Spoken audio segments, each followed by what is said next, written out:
Kuva mu mwaka wa 2006 leta y'u Rwanda yashyizeho gahunda y'imihigo.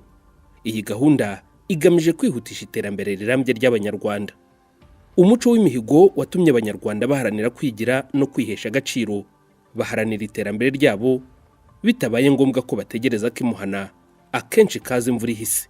Buri mwaka w'ingengo y'imari, uturere twose n'izindi nzego z'igihugu zikusanya ibitekerezo by'abaturage, zikabikuramo imihigo igamije kwihutisha iterambere no guhindura ubuzima n'imibereho by'umuturage we mugenerwabikorwa w'ibanze.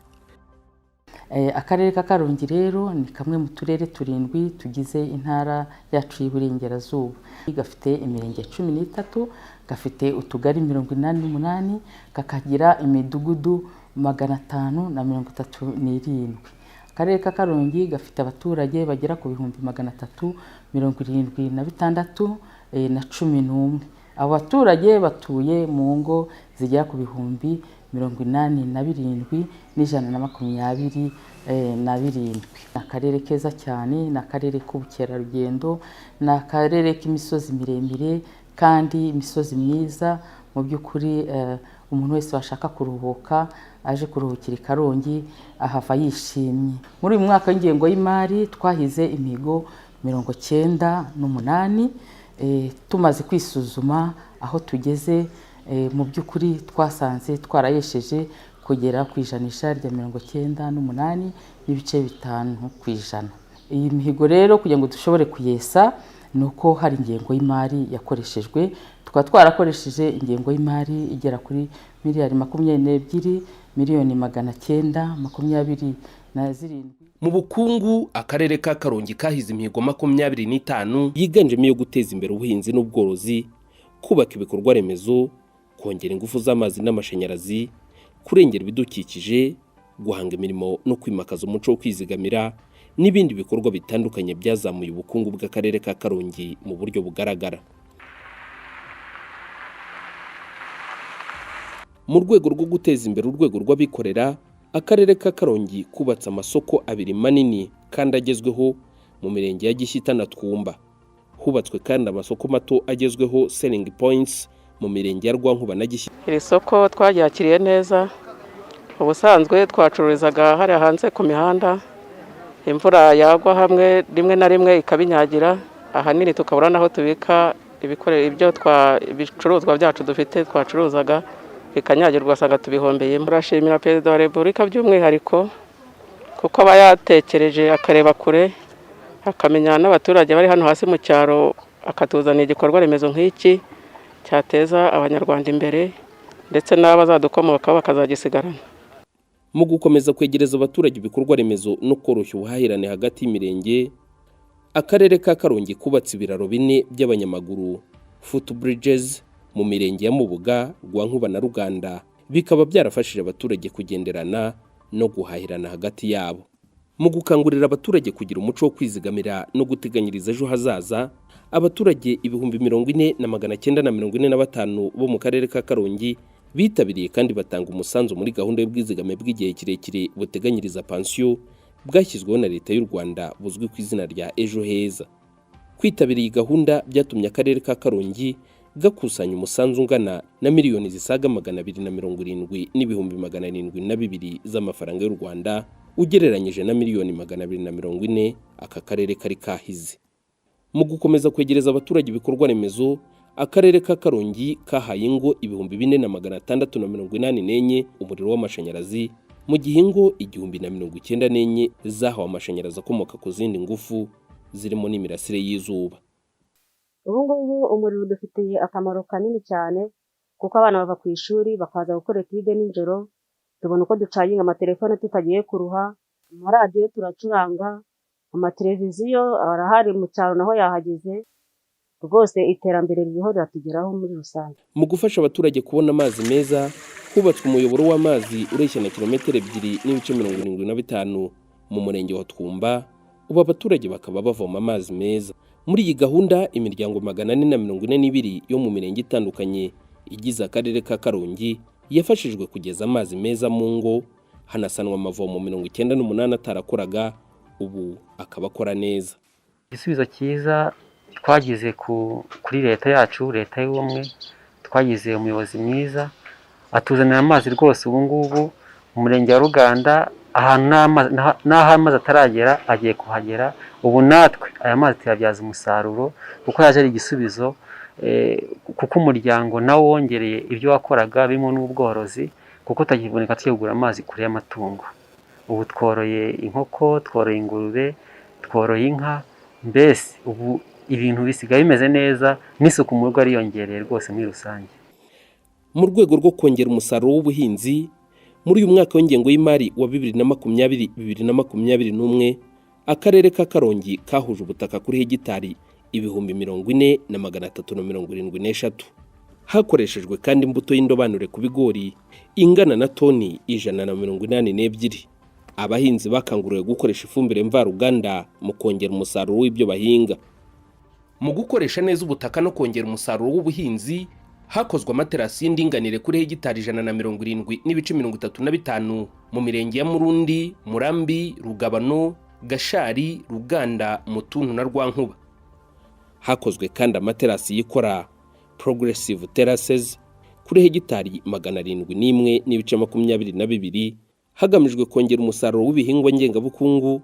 Hahinzwe icyayi gishya ku buso bungana na hegitari 345. Umusaruro w'icyayi warazamutse cyane ugera kuri toni 2,972 uvuye kuri toni 2,550 zari zabonetse mu mwaka ushize wa 2019-2020. Hagamijwe kwihaza mu biribwa no kurwanya imirire mibi mu miryango, hahinzwe imboga ku buso bungana na hegitari 172,44. Hakozwe igikorwa cyo kuhira ibihingwa ku buso bungana na hegitari 11,6. Mu rwego rwo kongera umusaruro ukomoka ku bworozi, muri uyu mwaka w'ingengo y'imari akarere ka Karongi kesheje ku rugero rushimishije imihigo yose kari kahize muri gahunda yo guteza imbere ubworozi. Inka zisaga 2,832 zatewe intanga, habarurwa imitavu 1,092 yavutse ku nka zatewe intanga, mu gihe inka 54,000 zakingiwe indwara zitandukanye zirimo ubutaka, igipfuruto n'amakore. Mu nkingi y'imibereho myiza, muri uyu mwaka w'ingengo y'imari wa 2020-2021 akarere ka Karongi kahize imihigo 52 igamije kwita ku buzima, uburezi no kuzamura imibereho y'abatishoboye. Iyi mihigo yashyizwe mu bikorwa ku bufatanye n'abaturage, inzego zegereye abaturage n'abafatanyabikorwa mu iterambere ry'akarere ka Karongi. Twubatse ibigo nderabuzima 3, kimwe cyubatse mu murenge wa Bwishyura, mu murenge wa Mubuga ndetse no mu murenge wa Murundi. Ndagaruka ku kigo nderabuzima cyubatse mu murenge wa Bwishyura. Ni ikigo nderabuzima cyiza mu by'ukuri kijyanye n'icyerekezo. Twubatse amazu ku bufatanye na Farge, amazu 16 ya 2 in 1, byumvikane ko atuyemo imiryango 32. Aya mazu akaba ari mu mirenge nanone itandukanye. Aya mazu yubakiwe abacitse ku icumu rya Jenoside yakorewe Abatutsi. Twubakiye kandi abatari bafite aho kuba muri gahunda ya Human Security. Twubatsemo amazu 338. Twasanye amazu 451. Twahaye amatungo magufi abaturage binyuze mu makoperative y'urubyiruko ndetse n'abagore. Twabahaye amatungo magufi 780, harimo ingurube ndetse hakabamo n'inkoko. Twahaye kandi abaturage inka muri gahunda ya Gira Inka. Twabahaye inka 640. Akarere ka Karongi kubatse icyiciro cya kabiri cy'ikigo nderabuzima cya Kibuye mu murenge wa Bwishyura, gihabwa inyubako zigezweho, ubu zikaba zaratangiye gufasha abaturage kubona serivisi z'ubuvuzi zinoze. Ubu ngubu twegerejwe ivuriro, abantu baza kwivuza ari benshi bakatwakira nta kibazo. Mbere twajyaga dukora urugendo tujya hariya kuri hopitari, ariko ubu turanyaruka tukagera hano ku ivuriro bakatwakira byihuse. Ntabwo biturushya kugera ahangaha kuko ari hafi. Ashimira Perezida wa Repubulika Paul Kagame watekereje kutwegereza iyi centre de santé. Mbese twumvise twishimye cyane. Mu kwihutisha ibikorwa by'ubutabazi no kugeza abarwayi kwa muganga, hatanzwe imbangukiragutabara 4 zabwa ibitaro byo muri aka karere. ibitaro bya Kibuye byahawe imbangukiragutabara ebyiri, ibya Mugonero bihabwa imwe, indi isigaye ihabwa ibitaro bya Kirinda. Mu kwitabira gahunda y'ubwisungane mu kwivuza muri uyu mwaka w'ingengo y'imari, abaturage 322,324 b'akarere ka Karongi bitabiriye kwishyura ubwisungane mu kwivuza. Ibi byatumye abaturage bahabwa serivisi z'ubuzima ku gihe hatabayeho kurembera mu rugo, ahubwo bakivuza bakoresheje mituweli. Mu kwita ku buzima bw'umugore n'umwana, 71.2% by'abagore mu karere ka Karongi bitabiriye gahunda zo kuboneza urubyaro. Iyi ntego ikaba yaragezweho ku rugero rwifuzwa ugereranyije n'intego ya 58% akarere ka Karongi kari kihaye.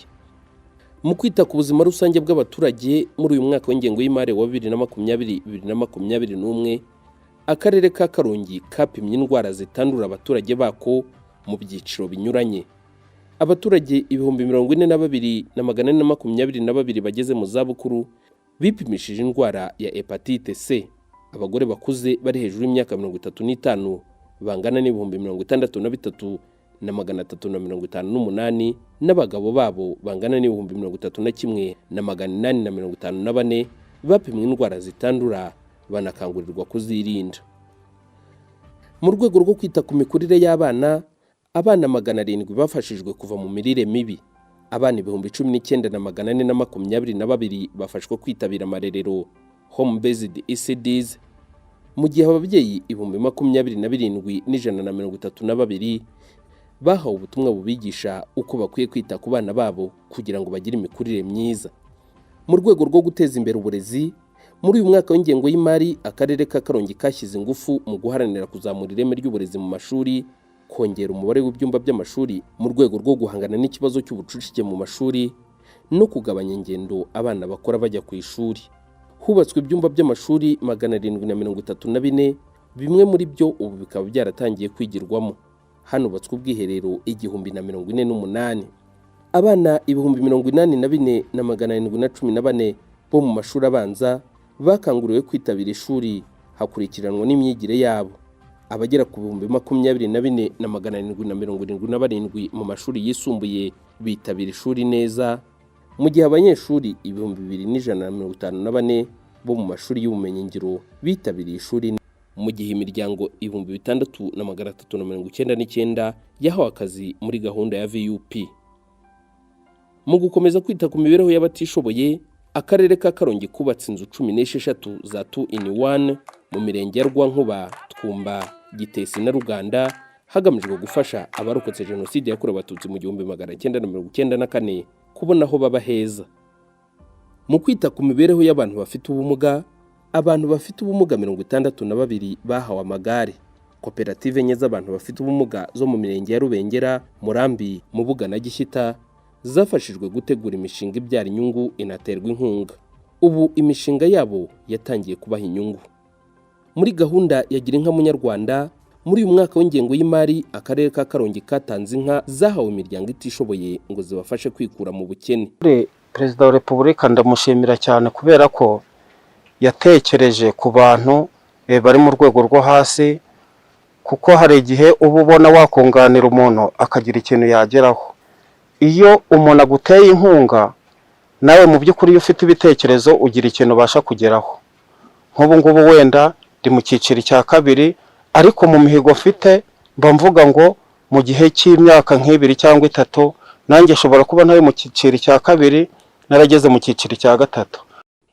Mu guteza imbere amakoperative muri uyu mwaka w'ingengo y'imari, koperative 35 z'abagore n'iz'urubyiruko bo mu mirenge ya Rubengera, Bwishyura, Mubuga na Gishyita zorojwe amatungo magufi 780, arimo inkoko 6,800 n'ingurube 280, hagamijwe kubafasha kwiteza imbere no kubona umusaruro uhagije w'amatungo magufi, kuko ufite isoko rigari bitewe n'abava mu gihugu cya Repubulika Iharanira Demokarasi ya Kongo baje kugura umusaruro ukomoka kuri aya matungo. Igitekerezo twari tugifite turubyiruko twarikize hamwe uko twari tumaze iminsi dukora, ariko mu by'ukuri twarabuze imbaraga, tuza kumenya ko hari amakuru y'uko leta ifite ukuntu igifasha urubyiruko.